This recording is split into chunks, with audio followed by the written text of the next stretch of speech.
En el nombre del Padre, del Hijo y del Espíritu Santo. Amén. Ven Espíritu Santo, llena los corazones de tus fieles y enciende en ellos el fuego de tu amor. Envía, Señor, tu Espíritu y será creada y se renovará la faz de la tierra. Espíritu Santo, ilumina nuestro entendimiento para que al leer o estudiar la Sagrada Escritura sintamos la presencia de Dios Padre que se manifiesta a través de tu palabra. Abre nuestro corazón para darnos cuenta del querer de Dios y la manera de hacerlo realidad en nuestras acciones de cada día. Instrúyenos en tus sendas, para que teniendo en cuenta tu palabra, seamos signo de tu presencia en el mundo. Amén. Lectura del primer libro de Samuel, capítulo 14. Jonatán, el hijo de Saúl, dijo al joven que llevaba sus armas: Vamos y pasemos al puesto de los filisteos que está al otro lado. Pero nada le dijo a su padre. Saúl, mientras tanto, se había instalado en la frontera de Gibea, bajo el granado que está al lado de la era, y con él había alrededor de 600 hombres. Ahía, hijo de Ahitub, hermano de Icabod, hijo de Finjas, llevaba el ephod. Nadie de la tropa se dio cuenta de que Jonatán había partido. En el desfiladero que trataba de atravesar Jonatán para llegar al puesto filisteo, hay dos rocas sobresalientes a uno y a otro lado. Una se llama Bosés y la otra Cené. La primera roca se sitúa al norte, frente a Micmas, la segunda al sur, frente a Gebea. Jonatán dijo al joven que llevaba sus armas: Vamos y atravesemos hasta el puesto de esos incircuncisos. A lo mejor Yahvé hace algo por nosotros, porque nada detiene a Yahvé. Ya sea con muchos o con pocos, Él puede siempre salvar. El joven le respondió: Haz lo que mejor te parezca. Estoy contigo y haré lo que tú me digas. Jonatán le dijo: Escucha, iremos donde esos hombres y dejaremos que nos vean. Si nos dicen: Deténganse, esperen que vayamos, nos quedaremos donde estemos y no subiremos donde ellos. Pero si nos dicen: Suban donde nosotros, subamos. Esa será la señal de que Yahvé los ha puesto en nuestras manos. Se dejaron ver, pues, ambos por el destacamento de los filisteos.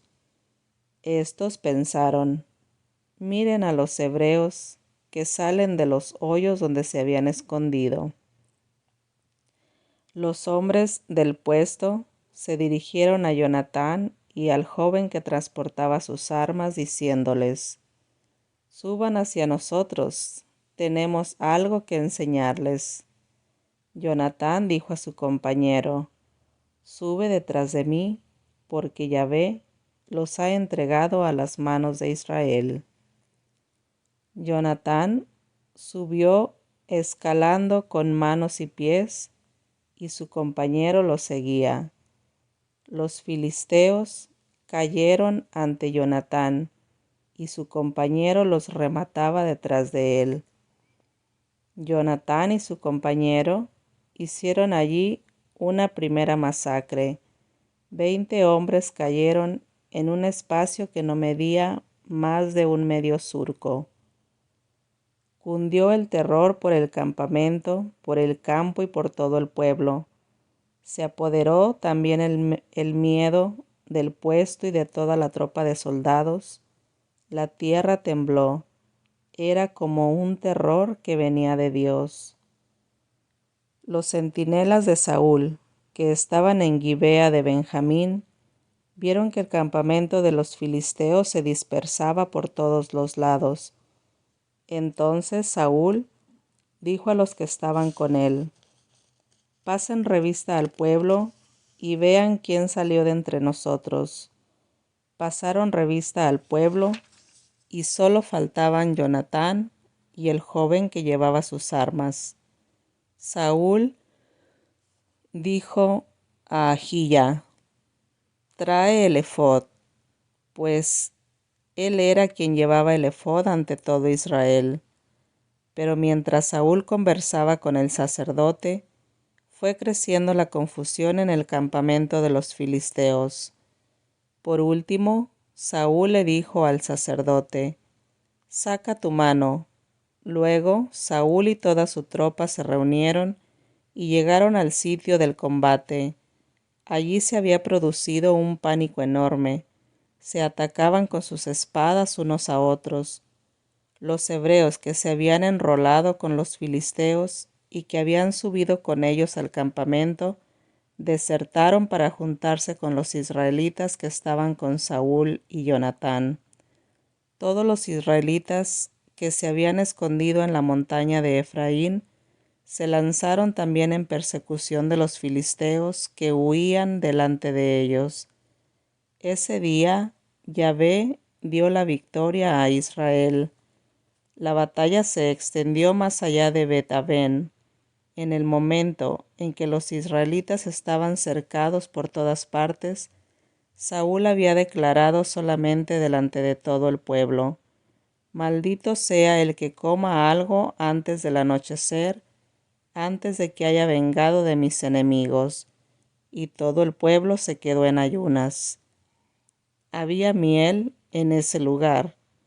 El pueblo entró en el bosque y vio la miel que goteaba, pero nadie llevó su mano a la boca, porque el pueblo tenía presente la maldición que había pronunciado el rey. Jonatán, empero, no había oído el juramento de su padre. Acercó la punta de su bastón, lo hundió en el panal de miel y la llevó a su boca. Sus ojos se iluminaron. Alguien de los soldados le dijo: tu padre declaró solemnemente delante de todo el pueblo: maldito sea el que coma algo hoy. Jonatán respondió: mi padre le ha hecho un gran daño al pueblo. Fíjense cómo se ilusionaron mis ojos en cuanto probé un poco de miel. Si todo el pueblo hubiera hoy tomado algo para comer del botín de sus enemigos, la derrota de los filisteos habría sido con toda seguridad más grande. Ese día aplastaron a los filisteos desde Micmas hasta Ayalón, pero el pueblo estaba completamente agotado. El pueblo se abalanzó entonces sobre el botín. Tomó cabras, ovejas, bueyes, terneros. Los mataron allí mismo y comieron encima de la sangre. Le avisaron a Saúl: el pueblo está pecando contra Yahvé. La gente come carne al lado de la sangre. Saúl exclamó: todos ustedes son unos infieles. Hagan rodar hasta aquí una piedra grande. Luego añadió Saúl: dispérsense entre en medio del pueblo y díganle que cada cual traiga aquí su buey o su carnero. Los inmolarán y los comerán, pero no pequen contra Yahvé comiendo encima de la sangre. Cada cual llevó lo que tenía en su mano esa tarde, e hicieron la inmolación en ese lugar. Saúl levantó ahí un altar para Yahvé. Fue el primer altar que le levantó. Saúl les dijo luego: Bajemos para perseguir a los filisteos durante la noche. Ataquémoslos hasta que brille el alba y no dejemos a nadie de ellos con vida. Le respondieron, haz lo que piensas. El sacerdote dijo entonces, tenemos que consultar a Dios. Saúl consultó a Dios. ¿Tengo que bajar para perseguir a los filisteos? ¿Los pondrás en manos de Israel? Pero ese día Dios no le respondió. Entonces dijo Saúl, acérquense ustedes, jefes del pueblo, y verifiquen en qué consistió el pecado. Lo juro por la vida de Yahvé que acaba de salvar a Israel. Aunque sea mi hijo Jonatán el que haya pecado, morirá. Pero nadie de todo el pueblo le respondió. Luego dijo a todo Israel, ustedes se pondrán a un lado, yo y mi hijo Jonatán nos pondremos al otro. El pueblo dijo a Saúl, haz como piensas. Saúl preguntó a Yahvé, Dios de Israel, ¿por qué no respondiste hoy a tu servidor? Si ese pecado está en mí o en mi hijo Jonatán, da los Urim. Pero si ese pecado se halla en el lado de tu pueblo Israel, da los Tumim. Resultaron designados Jonatán y Saúl, mientras que el pueblo salió libre de culpa. Saúl dijo, hagan el sorteo entre mí y mi hijo Jonatán, y salió sorteado Jonatán. Entonces Saúl dijo a Jonatán, dime lo que hiciste. Jonatán le respondió, simplemente probé un poco de miel con la punta del bastón que tenía en la mano, pero estoy dispuesto a morir. Saúl respondió, maldígame Dios y maldígame si tú no mueres, Jonatán. Pero el pueblo dijo a Saúl, ¿cómo es posible que muera Jonatán, que le ha dado a Israel una victoria tan grande? Ni siquiera pensarlo. Por la vida de Yahvé, no caerá en tierra ni un solo cabello de su cabeza, porque él actuó hoy con Dios. Y así fue como el pueblo salvó la cabeza de Jonatán.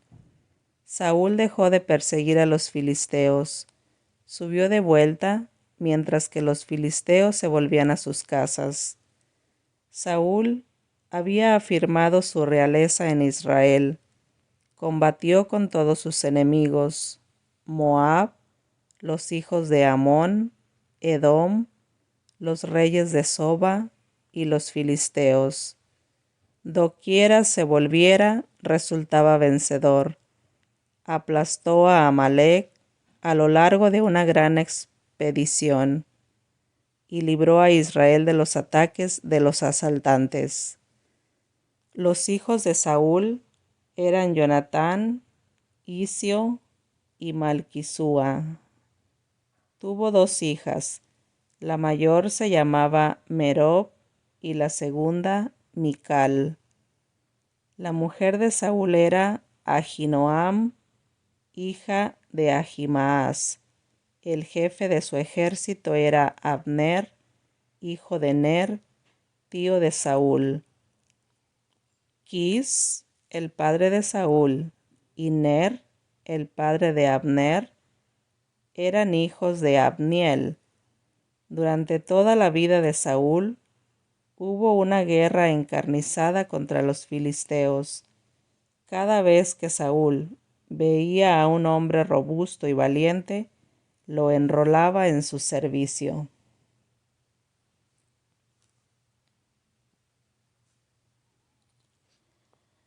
Palabra de Dios. Te alabamos, Señor. Salmo 124. De no estar el Señor en favor nuestro, que lo diga Israel. De no estar el Señor en favor nuestro, cuando el mundo se lanzó contra nosotros nos habrían devorado vivos en el fuego de su cólera. Entonces las aguas nos habrían arrollado y el torrente pasado por encima. Entonces habría pasado sobre nuestra alma las lenguas impetuosas. Bendito sea el Señor, que no nos dio por presa de sus dientes. Nuestra alma, como pájaro, escapó de la red que puso el cazador.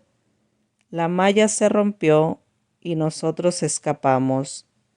Nuestro auxilio está en el nombre del Señor, que hizo el cielo y la tierra. Gloria al Padre, al Hijo y al Espíritu Santo, como era en el principio, ahora y siempre, por los siglos de los siglos. Amén.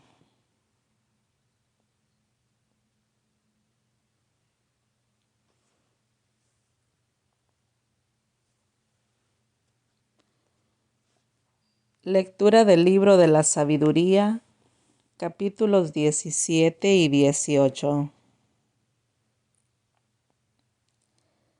Qué elevados son tus designios y cuán difíciles de entender. Por eso, los que no los conocen andan extraviados. Los impíos pensaban someter bajo su poder a la nación santa, pero se encontraron cautivos, prisioneros de una larga noche, encerrados bajo sus propios techos, desterrados lejos de tu infalible protección. Pensaban esconderse junto con sus pecados bajo el velo del olvido, pero fueron dispersados, sometidos a terribles horrores, aterrorizados por fantasmas. Los escondrijos donde se refugiaron no los pusieron al abrigo del miedo. Ruidos espantosos resonaban a su derredor y se les aparecían espectros lívidos, de rasgos lúgubres. Ningún fuego podía alumbrarles y el brillante resplandor de las estrellas no se atrevía a traspasar esa sombría noche. La única cosa que podían ver era un fuego terrible que no se extinguía, y cuando esa visión había ya desaparecido, en su terror exageraban todavía lo que acababan de ver. Las artimañas de la magia no sirvieron para nada, y su pretendida sabiduría recibió un tajante desmentido, porque aquella que se jactaba de sanar a los espíritus de sus perturbaciones y de sus temores, eran presa de un miedo ridículo. Aunque no hubiera nada que temer, el simple paso de un animal o el silbido de una serpiente bastaba para aterrorizarlos. Se morían en convulsiones de miedo, no atreviéndose a mirar ese aire que nos rodea y del cual nadie podría huir, porque la maldad es miedosa, se condena a sí misma, perseguida por su conciencia, espera siempre lo peor. Tener miedo es simplemente renunciar a la ayuda de la razón. Mientras menos se cuenta con esa ayuda interior, más aumenta la causa desconocida de sus sufrimientos. Esa noche había surgido de un mundo infernal, mundo de la impotencia. Se había apoderado de ellos durante el sueño y los mantenía en la impotencia. A lo largo de toda esa noche, se veían perseguidos por espectros y permanecían clavados en su sitio. Un miedo terrible y súbito los embargaba. Cada uno permanecía donde había caído, inmovilizado en esa prisión sin grillos. Fuera labrador, pastor o trabajador solitario, cada uno había sido tomado de improviso, sin poder resistir. Una misma oscuridad los tenía a todos encadenados. Todo los llenaba de terror y los paralizaba.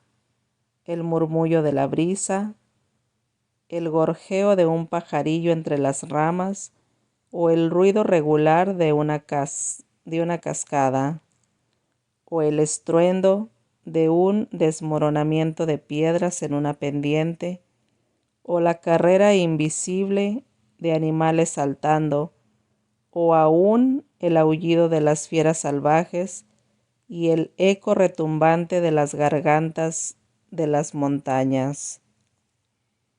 El resto del mundo disfrutaba de una brillante luz, sin que nada le impidiera realizar sus trabajos.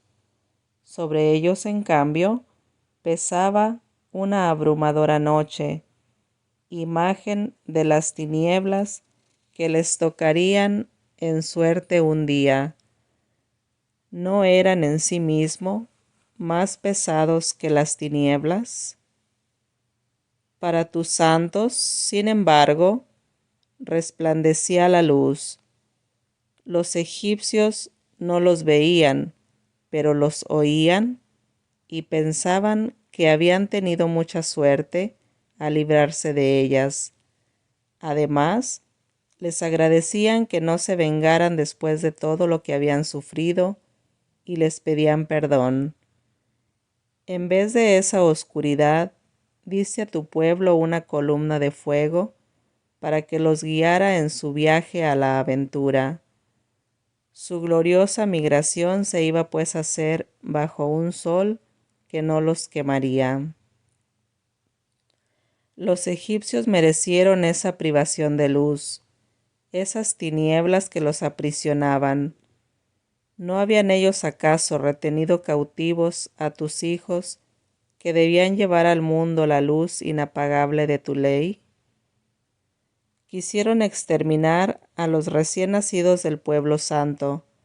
Moisés fue el único que se salvó entre los que eran abandonados. Para castigarlos, hiciste perecer a un gran número de ellos, luego los ahogaste a todos juntos en el mar impetuoso. Esa noche había sido anunciada a nuestros padres para que supieran después valorar tus promesas y depositaran en ellas su confianza. Tu pueblo, pues, aguardaba el momento en que los justos serían salvados y sus enemigos arruinados. Al castigar a nuestros adversarios, cubriste de gloria a tus elegidos, es decir, a nosotros mismos. Tus santos hijos, la raza de los buenos, ofrecieron pues en secreto el sacrificio y se comprometieron a observar esa ley divina. El pueblo seguiría siendo solidario tanto en los éxitos como en los peligros, después de lo cual entonaron los cantos de sus padres. En ese mismo momento le hacían eco los clamores confusos de sus enemigos, junto a los gritos lastimeros de los que lloraban a sus hijos. Una misma sentencia había castigado al servidor y a su patrón. El hombre del pueblo sufría lo mismo que el rey. Lloraban a sus innumerables muertos. Derribados todos por la misma muerte, los vivos no daban abasto para enterrarlos. La flor innata de esa raza había perecido en un instante. En un primer momento se habían negado a creer, engañados por sus magos, pero después de la muerte de sus primogénitos, reconocieron que este pueblo era hijo de Dios. Cuando todo estaba tranquilo en medio del silencio y había transcurrido la mitad de la noche, tu palabra omnipotente se lanzó desde lo alto de los cielos, donde está junto a tu trono real y se precipitó como un guerrero furioso sobre el país condenado al exterminio. Llevaba como espada acerada tu irrevocable decisión. Tocaba el cielo y pisaba la tierra. Cuando golpeaba, esparcía la muerte por todas partes.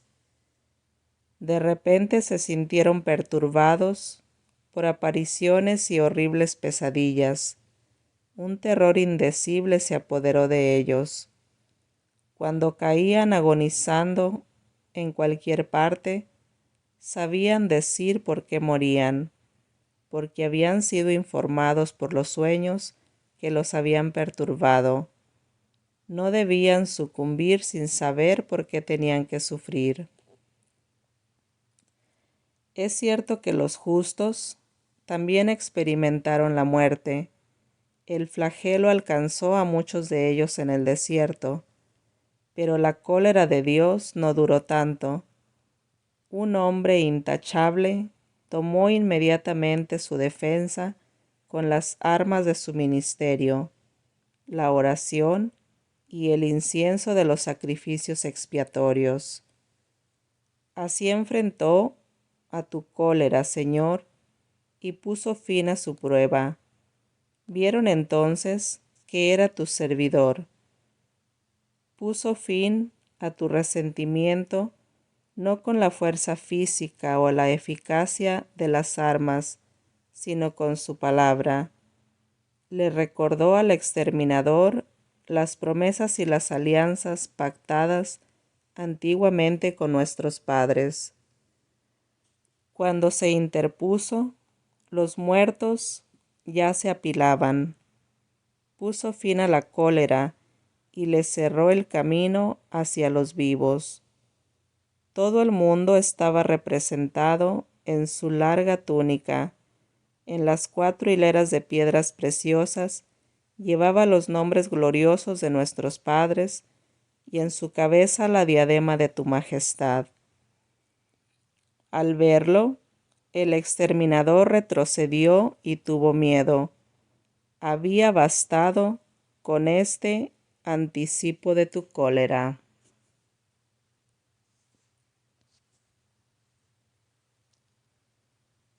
Palabra de Dios. Te alabamos, Señor. Manos me crearon y formaron, instrúyeme